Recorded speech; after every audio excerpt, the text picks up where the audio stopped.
माँ, बेटा और बहू तीनों डाइनिंग टेबल पर बैठकर खाना खा रहे थे। खाते खाते बेटा अपनी पत्नी से बोला, नीता, तुमने आज भी दाल रोटी ही बनाई? कम से कम खाना बनाने में तो आलस मत किया करो। अभी तो घर में ही रहती हो, कुछ अच्छा भी बना सकती थी। नीता ने मुस्कुराते हुए जवाब दिया, बनाने वाली तो मैं सूजी का हलवा थी, लेकिन सूजी आई नहीं। मैंने कल ही ऑर्डर किया था। कोई बात नहीं, कल बना दूंगी। इतने में किचन में कुकर की सीटी बजी और नीता उठकर किचन में चली गई। वापस आकर वह बोली, शाम को आलू की टिकिया बनाऊंगी। उसकी सासू माँ ने यह सुनकर खुशी जताई। तभी नितिन बोल पड़ा, अरे मज़े कर रही हो तुम दोनों, अपनी पसंद की चीज़ें बनाकर खा रही हो। डोरबेल बजी और नीता फिर उठकर दरवाज़ा खोलने चली गई। डिलीवरी बॉय सूजी लेकर आया था।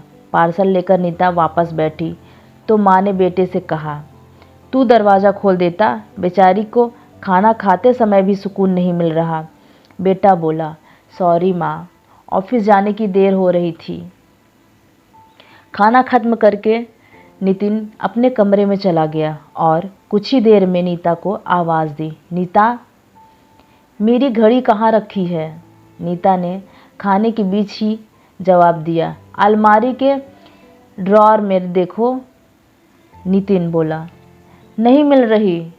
नीता फिर उठने ही वाली थी कि उसकी सासू माँ ने उसे रोक लिया। खाना खत्म कर लो, बच्चा नहीं है, ढूंढ लेगा। थोड़ी देर के बाद नितिन की आवाज़ आई, मिल गई। सासू माँ और नीता ने एक दूसरे की तरफ मुस्कुराकर देखा। अगले दिन नितिन अपने कमरे में फाइल ढूंढने में पूरा कमरा फैला बैठा। बड़बड़ाते हुए बोला, इस घर में कभी कुछ अपने ठिकाने पर नहीं मिलता। नीता आई और फाइल तुरंत नितिन को थमा दी। नितिन ने उल्टा उसे ही डांटते हुए कहा, कमरा फैला दिया, चलो कोई बात नहीं, यहीं बैठकर काम करो।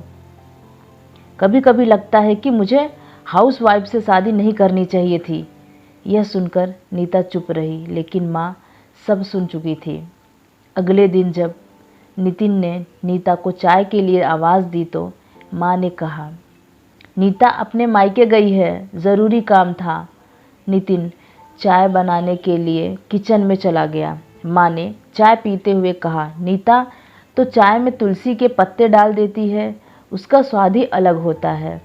फिर माँ ने मटर पनीर की फरमाइश की और नितिन को खुद ही मटर पनीर बनाने भेज दिया। नितिन ने झट से दाल रोटी बनाकर लाया। माँ ने तंज कसते हुए कहा, नीता होती तो मटर पनीर ज़रूर बनाती। कोई बात नहीं, दाल रोटी ही सही। नितिन को एहसास हुआ कि घर के काम आसान नहीं होते। अगले दिन सब्जी काटते हुए उसकी उंगली कट गई। तभी नीता आई और पट्टी बांधने लगी। नितिन ने हैरान होकर पूछा, तुम मायके नहीं गई थी?